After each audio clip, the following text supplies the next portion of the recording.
Welcome to another edition of Trucker Tools Talks. Every week, we're interviewing people from across the trucking industry for business tips and updates on what's happening in the market. Today, we're joined by Pamulah Baby, the founder of Sunshine for Truckers, Inc. Thanks for speaking with us today, Pamulah. You're more than welcome. It's my pleasure and honor to be here. Thanks for having me. Of course. So, to get things started, can you tell me a little bit about how you got started in the trucking industry? Okay, well, I'll make a long story short. My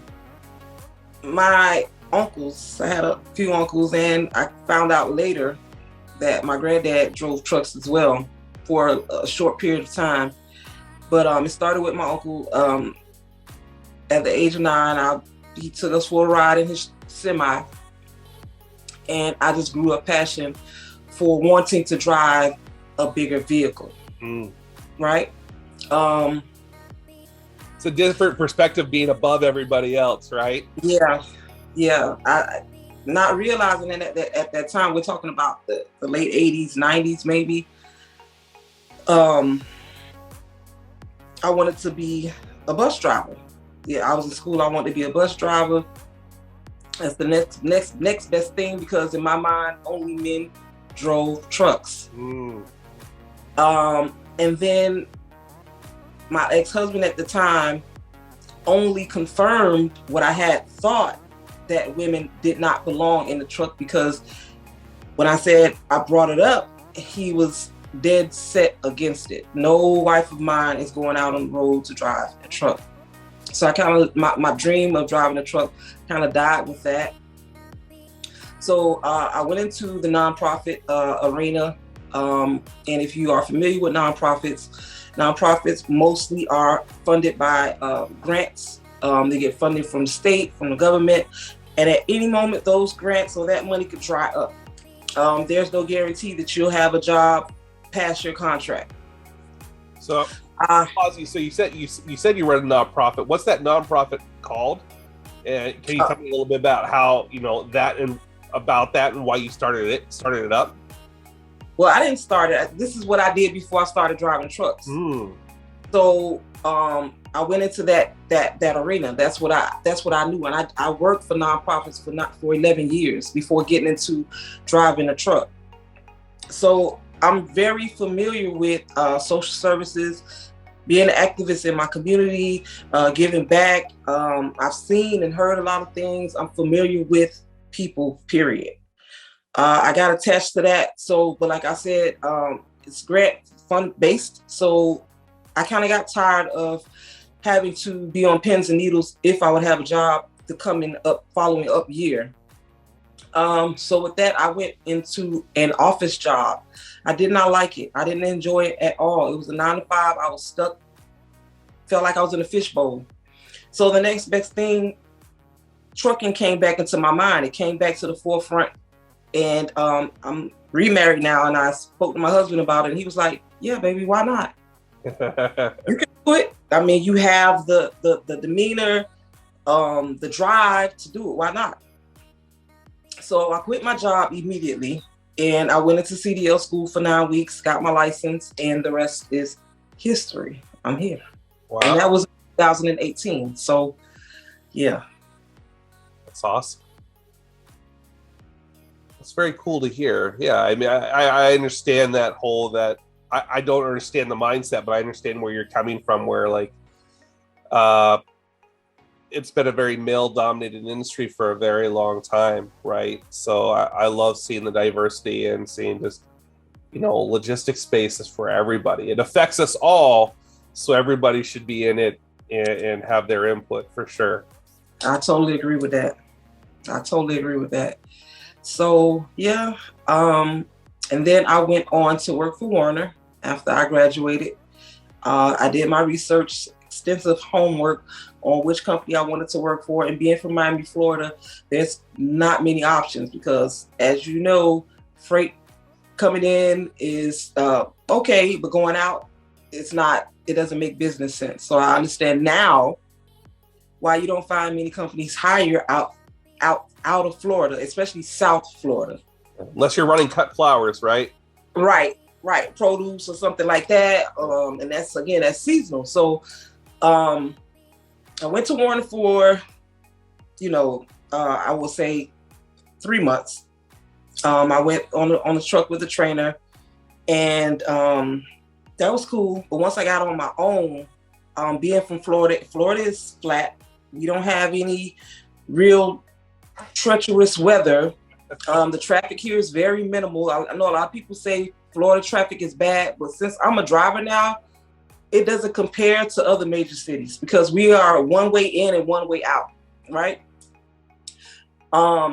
Getting into those mountains of Virginia and West Virginia, I pulled the truck in to one of those truck stops and I refused to move for like 3 days. I kept calling Warner and telling them I'm sick. I was scared. So I found the courage to finally drive the truck back to the terminal, and I sent the message through the Qualcomm, this effective immediately. This is my last day. I thought my trucking career was over. I was scared. I was scared to be in those mountains by myself. My anxiety was through the roof, not realizing when your anxiety takes over as a new driver, where are you? What's more important? Safety can become an issue when your mind is taken over. Right. You're holding a lot of freight, a lot of weight behind that truck there. So yeah. Yeah, so I rented a car from Ohio and I drove back to Miami. I was done. My brother drove trucks. I had a brother who was driving currently. He had been driving like maybe 2 or 3 years before me, and I told him about it, and he was like, maybe you need to go to FFE. It'll be maybe a little bit safer for you because they go terminal to terminal. You'll get familiar with the routes. It's a lot safer. And boy, was he right. I'm glad he suggested that because that FFE, Frozen Food Express, saved my trucking career. I always recommend that company to people because coming out of school, it helps you to get familiar with the routes. It helps you get familiar with the road in a safer way. And I don't know if they realize that that's what they're doing when they take the drivers and have them going from terminal to terminal. But that's what it did for me. Raises your confidence level. Yeah, absolutely. So I went to FFE. I would have still been at FFE had it not been for the pay. The pay just sucked. And that's a give and take with trucking, right? So at the 2-year mark, I said, I've got enough experience. I'm ready to go out on my own. And luckily enough, I got right in before the pandemic. I got my truck at a low cost. I understood that fuel rates were lower at that time. So now I get to see the difference in where I am now. Right. So, that's pretty much how I went from zero to current space. Yeah. So you touched on this a little bit that you'd worked in nonprofits. I know that you also run a nonprofit, Sunshine for Truckers. So would you be able to can you tell me a little bit about that and why you started it? And just tell me about Sunshine for Truckers. What is it? Like, give us the details. Absolutely. So once I got into trucking really, really heavy, I already knew that I wanted to create a nonprofit. I knew this because it's a passion of mine to help other people. But I had to get into trucking to figure out what were the needs first. I can't just say I'm going to start a nonprofit. I don't know what truck drivers need. So it took me a while to figure it out, right? So I would be on groups, social media groups with truck drivers, and I would read a lot how drivers were abandoned by their trainers. Of course, I understood the pay. When you're a trainee on a truck, a lot of times people are coming off of homelessness. They are coming out of maybe even jail or prison, domestic violence situations. They're in debt. Just many reasons why they get into trucking, right? They don't have the skills of the trade. They don't have education. So when they get onto that trainer's truck, they're trying to send money back home to their families, and maybe the pay is $500, $650 a week. And that we're talking about gross, right? And you still got to take care of yourself and rely on your trainer to see that you get a healthy meal, take a shower. It's just a lot. And you got to try to learn the road. Now, we're talking about a trainer who may have you running from the time your clock starts to the time it ends, just so you can gain experience. So I would notice that a lot of drivers would write and ask for shower points, or they would ask for food. I would see and read horror stories about drivers being abandoned by their trainers at truck stops. Now, what the situation might have been on that truck, I don't know, and I didn't care. Because at the end of the day, as a trainer, it's your responsibility to make sure that the trainee is safe at all costs. If you don't get along with this trainee, take them back to the terminal. This person may live in California and now you're in Florida and you're dropping them off at a terminal, or a truck stop. Right. So I said, that's it. I will create a nonprofit that can provide a hot shower or a hot meal or a bus ticket home if they're out of their home state to trainees who are on a trainer's truck. So that's what Sunshine for Truckers is. Also, because like I said earlier, I suffered from mental health with the anxiety attack that I had. I'm sure this is not your first time hearing that. It won't be your last. No, you're not the only one by any means, right? Exactly. So we provide mental health tips.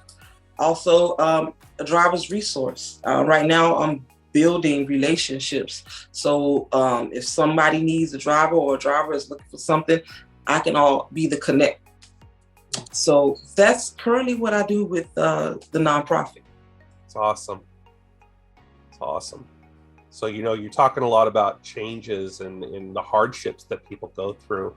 Mm-hmm. It really touches me on the next thing I wanted to ask you about was, what would you like to see change in the trucking industry to better support driver trainees? Like, if you could make an industry change, what would that be?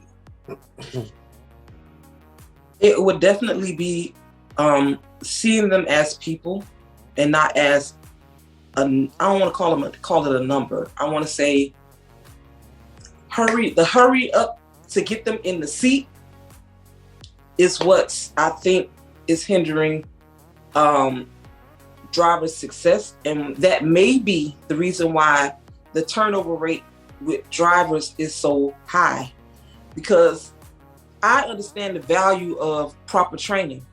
I went to a CDL school for 9 weeks, Monday through Friday from 7 a.m. to 2 p.m. And I was trained by 3 instructors. There were 7 trucks, 14 students max. So it was 2 to a truck. The instructors, between the 3 of them, we're talking about over 100 years worth of experience. So I was more than prepared to go out on the road. With the school, and even with all that preparedness, you still have the anxiety going through the mountains of Virginia. Right. With all that preparedness. Sorry, I didn't interrupt you. I just, I'm thinking about this, and even with all that preparation, there's still hurdles to be faced. And that's the disconnect, because they tell you about these things, but they don't touch on how you're going to be feeling when you get out there. No one never told me that I would experience that, right? I don't know if it's, because we're adults and they just feel like you're gonna have to deal with it. But I think that is the breakdown for why people just give up. Look, I quit. I quit. You know what I mean? Because of how I was feeling. I was scared. I was terrified. Nobody had prepared me for that. So I think that to build the industry, we need to start preparing folks mentally, emotionally, and financially to get into trucking. You're not prepared for that. Everybody's coming into trucking thinking that they're going to make this mega bag. Now they're going to be all of a sudden happy.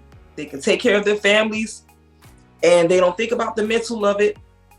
And that's the big disconnect. You're going to get into trucking and you're going to be sadly disappointed. I hate to say it. So that's where my TikTok came in. So I know that you have a presence on TikTok. Mm-hmm. What made you decide to get started on that platform? What about TikTok pulled you in? I started on YouTube, and YouTube was initially going to be giving the realistics of what happens in trucking, emotionally, physically, mentally, all that good stuff, right? But I can admit when I've been defeated. YouTube is a hard platform. I flopped. right? Then I discovered TikTok, and I see that people want their information quickly. They want it to be funny. They want it to be entertaining, all in one. I'm that, baby. That's why. You got that covered. Yeah. Yeah. So on my platform, you'll see that most of my TikToks are relatable. So it's preparing people for what's to come when you decide to get into trucking. It's just, we all know you're going to eventually make the money. I don't need to talk about that all the time. Let's talk about real life. Let's talk about these things that happen in trucking. And I've been successful with that. And a lot of folks text me, email me in the comments, man, because of you, I got into trucking, and I'm prepared. I'm glad I did it. That's a good feeling. Yeah.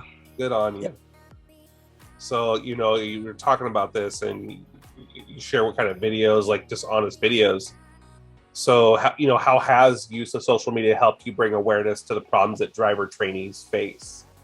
Like you said that, I caught that you said that, you've had people message you and say, hey, because of these videos that you shared, I felt comfortable in, taking that leap and getting in the industry. Mm-hmm. So I guess, I know you talked a little bit about that, but what do you think is the ones that stand out the most? Is it just where you're talking about mental health with people, or what is the ones that stand out the most, do you think? When I do my Trucking Tea Thursdays, I think those are the ones where I get the most comments, because I'll take maybe a snippet of something from CDL Life newsletters, and I'll talk about an issue in trucking. For some reason, everybody come out of the woodworks to comment on those videos, because I guess drivers I think we feel, and I'm going to say we feel ignored. We feel like the stepchild or stepchildren of America. There's no love for us. We just feel that way. I don't know why we feel that way, but we just do.